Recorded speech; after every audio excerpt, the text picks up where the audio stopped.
Hello बच्चों, पीके chemistry classes में आपका स्वागत है।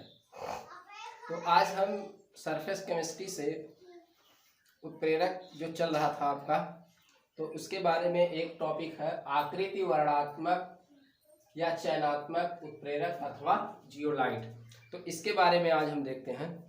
तो ये क्या है, आकृति वर्णात्मक या चयनात्मक उत्प्रेरक क्या है, या इसी को कहते हैं जियोलाइट। यानी कि जो जियोलाइट होता है ये क्या होता है, ये जियोलाइट एक उत्प्रेरक की तरह कार्य करता है। जियोलाइट जो होता है एक ऑक्साइड जो है महत्वपूर्ण उत्प्रेरक है, महत्वपूर्ण ऑक्साइड जियोलाइट। जियोलाइट जो है एक ऑक्साइड महत्वपूर्ण जो है उत्प्रेरक है, ये कैटालिस्ट है। तो देखते हैं क्या है, सेफ सेलेक्टिव कैटालिस्ट और जियोलाइट। तो जियोलाइट एक प्रकार का ऑक्साइड जो है उत्प्रेरक है, जो कि एक महत्वपूर्ण जो है उत्प्रेरक है। आइए देखते हैं जियोलाइट है क्या चीज आपका। देखिए यहाँ पर ये नोट्स के रूप में हमने यहाँ पर लिख रखा है, तो आप इसको समझिए, हम इसको समझा रहे हैं आपको। देखिए, धातुओं के एल्यूमिनोसिलिकेट को, धातुओं के जो मेटल है धातुओं के एल्यूमिनोसिलिकेट को कहा जाता है जियोलाइट कहते हैं। क्या कहते हैं? जियोलाइट कहते हैं। धातुओं के एल्यूमिनोसिलिकेटों को क्या कहा जाता है? जियोलाइट कहते हैं। और इसका सामान्य सूत्र क्या, फार्मूला क्या है? mx/n। और ये बड़े ब्रैकेट के अंदर, स्क्वायर ब्रैकेट के अंदर क्या है आपका, AlO2 और होल इंटू x है इसका, और यहाँ इंटू फिर है SiO2 का होल y और स्क्वायर ब्रैकेट बंद इंटू MH2O। अब इसको समझिए, यम क्या है आपका, यहाँ मेटल है। यम क्या है, कोई मेटल है। और ये मेटल क्या हो सकते हैं आपके, सोडियम आयंस हो सकते हैं, पोटेशियम आयन हो सकते हैं, कैल्शियम आयंस हो सकते हैं, मैग्नीशियम आयंस हो सकते हैं, ये हो सकते हैं। यहाँ पर यक्स क्या है, यक्स इन्हीं मेटल के परमाणुओं की संख्या है, इन्हीं मेटल के परमाणुओं की संख्या है। जैसे आपका Na2 हो सकता है, K2 हो सकता है, कैल्शियम केवल एक ही हो सकता है, इस तरीके से ये है। यक्स क्या है, यहाँ AlO2 के यहाँ जो इसके अणुओं की संख्या है। SiO2 में Y क्या है, Y क्या है, SiO2 के अणुओं की संख्या है। और यम क्या है, यहाँ यम क्या है, जल के अणुओं की संख्या है। यम जल के अणुओं की संख्या है। ठीक है, तो इतना तो आपको समझ में आ गया। ये फार्मूला आप याद कीजिए, परिभाषा याद करिएगा। धातुओं के एल्यूमिनोसिलिकेटों को जियोलाइट कहते हैं और इसका सामान्य सूत्र ये है। ठीक है, इसको आप याद कर लेंगे। देखिए, जियोलाइट को निर्वात, जो आपका जियोलाइट होता है इसमें जल होता है, हाइड्रेटेड होते हैं, ये जलयुक्त होते हैं। तो जब जियोलाइट को निर्वात में गर्म करते हैं तो इसमें से जल क्या होता है, उसका निर्जलीकरण हो जाता है, उसमें से जल क्या होता है, निकल जाता है। जिससे जल के निकलने से क्या होता है, इसमें छिद्र यानी कि पोरस, उसमें पोर बन जाता है एवं गुहिकाओं का निर्माण हो जाता है, कैविटी का निर्माण हो जाता है उसके अंदर। जैसे आप सोखता कागज देखे होंगे, सोखता कागज देखे होंगे स्पंज, तो उसमें क्या होता है आपका, बहुत से उसमें कैविटी होती है, छिद्र होते हैं, इस तरीके से आपने देखा होगा। जैसे आपकी डबल ब्रेड आपने देखा, उसमें बहुत सी कैविटी बन जाती है, तो उसी तरीके से इसमें भी क्या होती है, बन जाती है।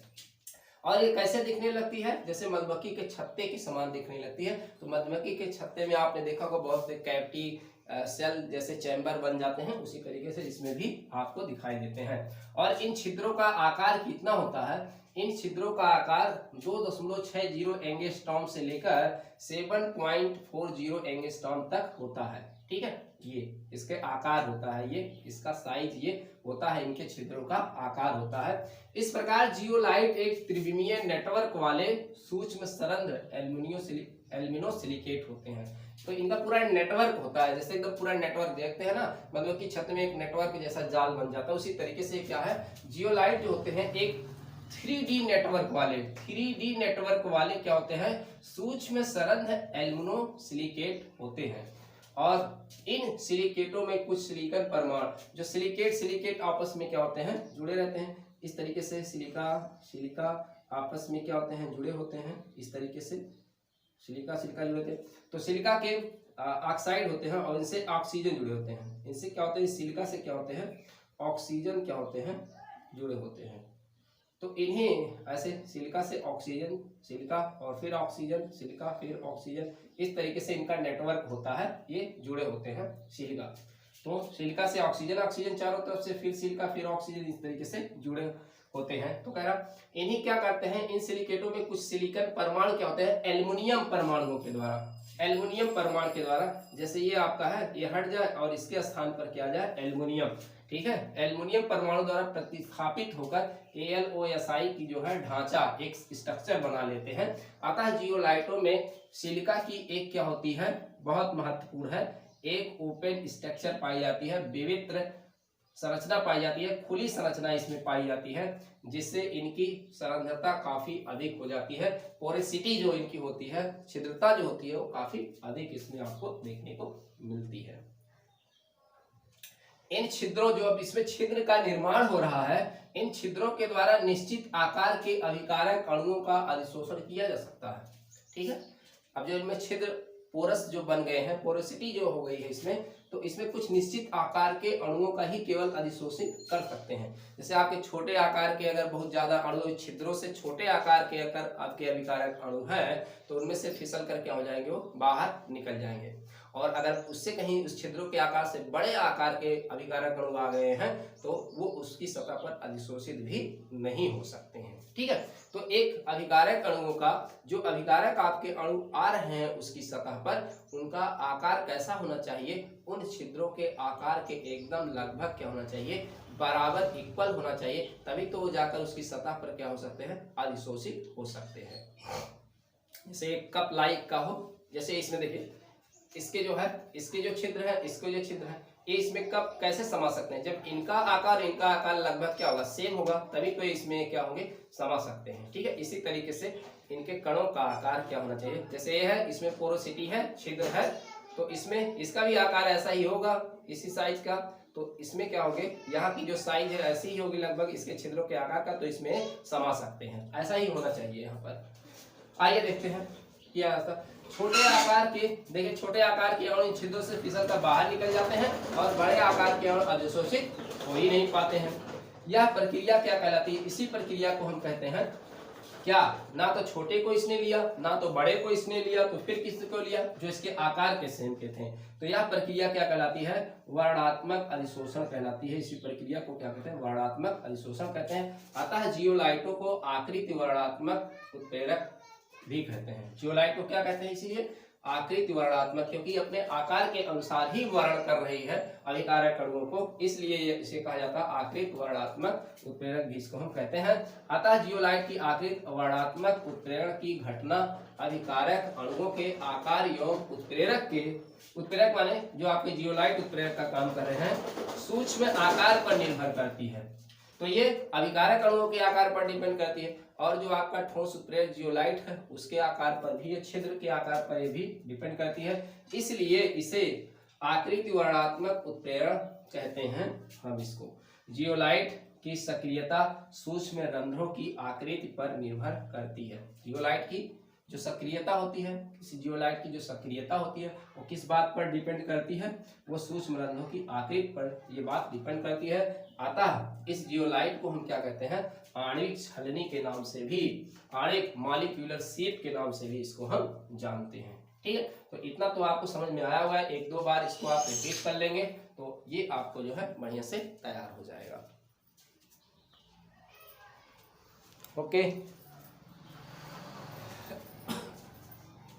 चलिए इसको एक दो बार देखेंगे, आप बढ़िया से याद करेंगे तो आपका तैयार हो जाएगा। साइज कितनी होती है, ये ढांचा कैसा होता है, ये होता है। मेटल कौन कौन से हो सकते हैं, सिर्फ सामान्य सूत्र इसका क्या है, जियोलाइट किसे कहते हैं, धातुओं के एल्यूमिनो सिलिकेटों को हम क्या कहते हैं, जियोलाइट कहते हैं। या जियोलाइट क्या होते हैं, ये धातुओं के ऑक्साइड के क्या होते हैं, ये ऑक्साइड प्रकृति के होते हैं, ऑक्साइड महत्वपूर्ण ऑक्साइड उत्प्रेरक की तरह बिहेवियर करते हैं। चलिए इसका यूज ज्यादातर पूछा गया है, इसका उपयोग ज्यादातर पूछा गया है, तो इसका उपयोग हम आपको बताते हैं।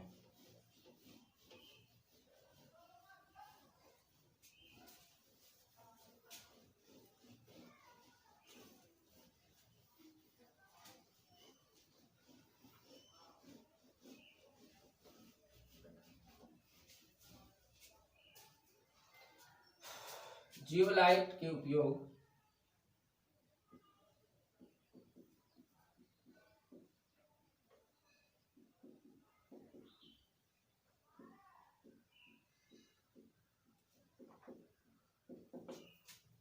पहला नंबर 1,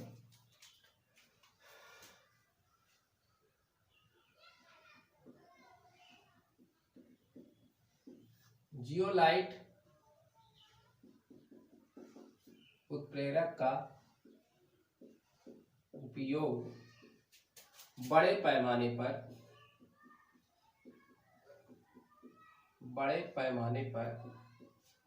पेट्रो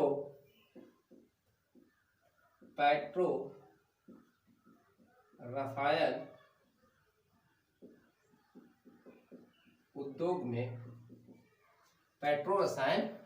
उद्योग में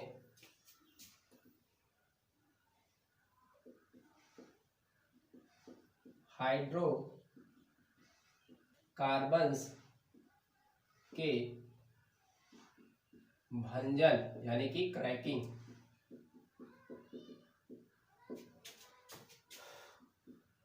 तथा समवायीकरण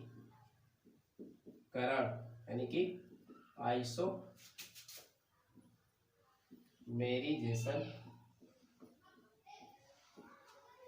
में किया जाता है।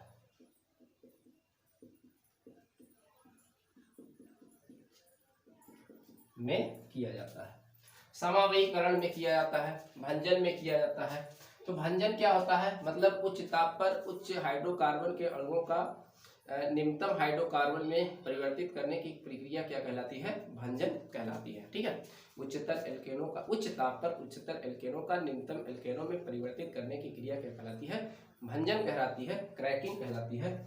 जैसे क्रैकिंग का एग्जाम्पल अगर हम दें तो जैसे आपका क्या है, अगर ये आपका एथेन है और इसका क्रैकिंग किया जाए, इसका क्रैकिंग अगर आप करें तो क्या बन जाएगा? ये इसका एथिलीन पहले बनेगा, एक असंतृप्त हाइड्रोकार्बन और फिर इससे छोड़ा संतृप्त हाइड्रोकार्बन और फिर हाइड्रोजन, ये क्रैकिंग है। अगर मान लीजिए प्रोपेन लिया जाए, प्रोपेन CH3 CH2 CH3, ये आपका प्रोपेन है, इसका क्रैकिंग किया जाए, इसका भंजन किया जाए तो क्या होगा? पहले 3 कार्बन का आपका प्रोपीन बनेगा, समझ रहे कि नहीं? CH3 CH double bond CH2 और फिर ये पूरे टोटल ही CH2 डबल बॉन्ड CH2 और फिर क्या होगा? मीथेन होगा और प्लस क्या होगा? हाइड्रोजन। तो ये भंजन की प्रक्रिया होती है। भंजन की प्रक्रिया में हाइड्रोकार्बन दोनों तरफ क्या होते हैं? बैलेंस नहीं होते हैं, ये चीज। जैसे आपने एथेन लिया तो एथेन का पहले एथिलीन बनेगा, फिर उससे छोटा मेथेन, फिर ये। आपने प्रोपेन लिया, प्रोपेन का पहले 3 कार्बन का ही क्या बनेगा? एथिलीन बनेगा, प्रोपीन बनेगा, फिर एथीन बनेगा, फिर मेथेन, फिर हाइड्रोजन। अगर मान लिया आप ब्यूटेन लिए तो क्या बनेगा? ब्यूटीन बनेगा, फिर प्रोपीन, फिर एथीन, फिर मेथेन, फिर हाइड्रोजन, इस तरीके से बनेगा। तो ये है क्रैकिंग का एग्जांपल हमने बताया। ये किसका बताया? क्रैकिंग। जो ये क्रैकिंग है इसका एग्जांपल है।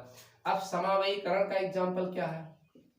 समावयीकरण क्या है? समावयीकरण में किया जाता है। समावयीकरण में जैसे आपने क्या लिया? CH3 CH2 CH2 CH3 यानी कि ब्यूटेन लिया, तो ब्यूटेन का आप समावयीकरण करेंगे जियोलाइट की उपस्थिति में किया जाता है। इसका समावयीकरण करेंगे तो ये क्या होगा? 4 कार्बन से 3 कार्बन की श्रृंखला में ये क्या होगा?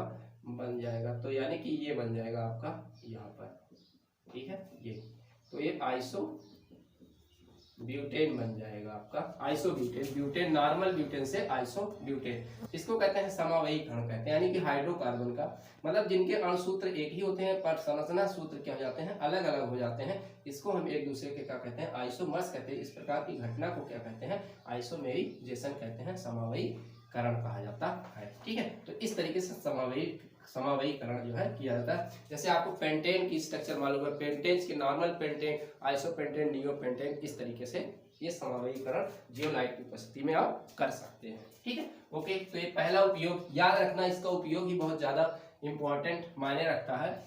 ठीक है, जियोलाइट उत्प्रेरक का उपयोग बड़े पैमाने पर पेट्रो रसायन उद्योग में क्या किया था? हाइड्रोकार्बन के भंजन तथा समावयीकरण आइसोमेरिज में किया जाता है। जैसे भंजन का मैंने आपको एग्जाम्पल ये बता दिया, यहाँ पर भंजन का एग्जाम्पल मैंने आपको बता दिया, ये समावयीकरण का आपका एग्जाम्पल मैंने बता दिया। ठीक है, आप नेक्स्ट देखते हैं और देख लेते हैं।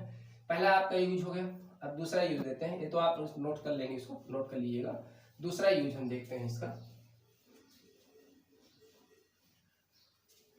हाइड्रेटेड जियोलाइट का उपयोग। दूसरा यूज है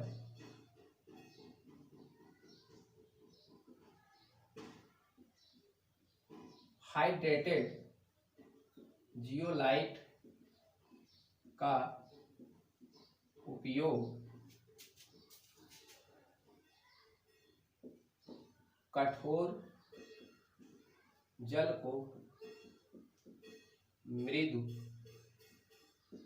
करने में किया जाता है।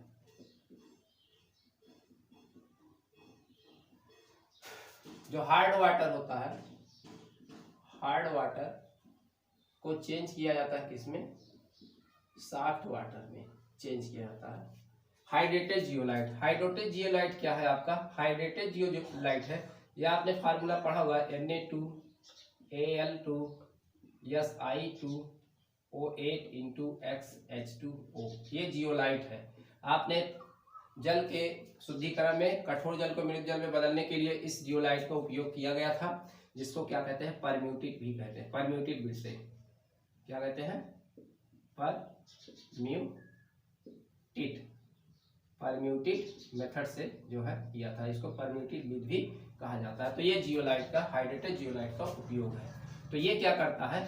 कठोर जल को क्या करता है? मृदु जल में किया जाता है, क्योंकि कठोर जल में क्या होते हैं? अशुद्धियां होती हैं। किसकी? हार्ड वाटर की। उसमें अशुद्धियां होती है किसकी? कैल्शियम, मैग्नीशियम के क्लोराइड और सल्फेट की जो है उसमें अशुद्धियां होती है। उन्हीं को दूर करते हैं तो आपका कठोर जल क्या हो जाता है? मृदु हो जाता है। तो ये अधिशोषण करता है अपनी सतह पर, उनको अधिशोषण करता है उनको अपनी सतह पर, उन औषधियों को, और आपका कठोर जल क्या होता है? मृदु जल में चेंज हो जाता है। और देखिए एक और उपयोग है, लास्ट है जियोलाइट ZSM5। जियोलाइट ZSM जो आपका 5 है, अगर इसका हम फार्मूला लिख दें तो इसका फार्मूला हम ब्रैकेट में लिख देते हैं। तो MX है और ये ब्रैकेट के अंदर आपका यहाँ पर क्या है? AlO2 का यहाँ X है और इनटू यहाँ पर आप क्या है? FiO2 और यहाँ 96 -X और ब्रैकेट बंद इनटू MS2। ये आपका है। एक आपका यहाँ जो जल का होगा 16 अणु होगा, यहाँ पर ये 16 अणु होगा। ये आपका क्या है? ZSM5 जियोलाइट है। ये इसका उपयोग कहाँ किया है? तो ZSM5 जो जियोलाइट है, जियोलाइट ZSM5 का उपयोग किया जाता है। एल्कोहल को सीधे कहाँ किया जाता है?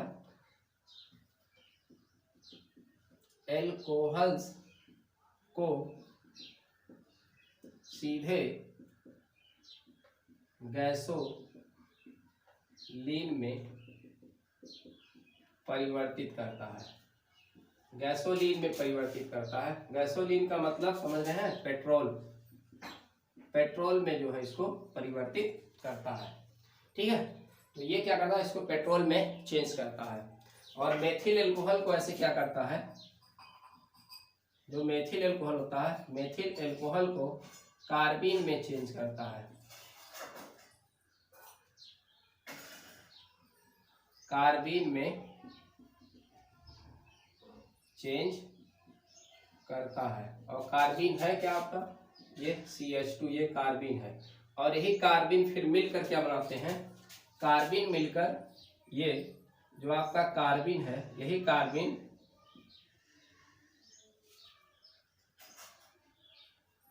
मिलकर विभिन्न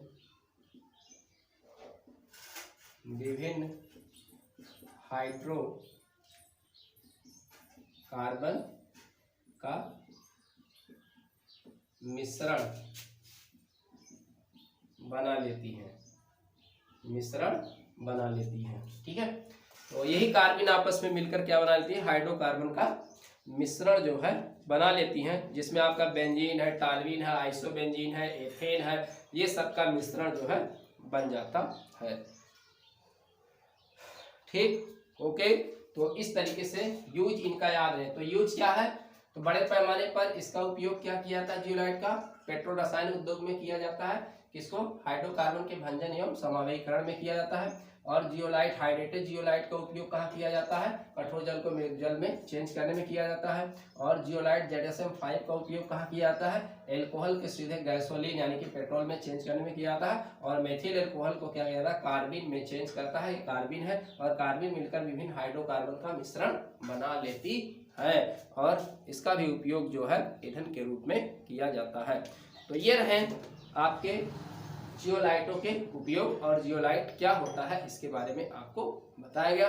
तो ये बहुत ही इम्पोर्टेंट टॉपिक है एनसीईआरटी के हिसाब से, तो इसको बढ़िया से 2-3 बार आप रिवाइज कर लेंगे तो आपका बढ़िया से तैयार हो जाएगा। ठीक है, फिर नेक्स्ट वीडियो हम आपके सामने लेकर फिर हाजिर होंगे। तब तक के लिए नमस्कार, धन्यवाद।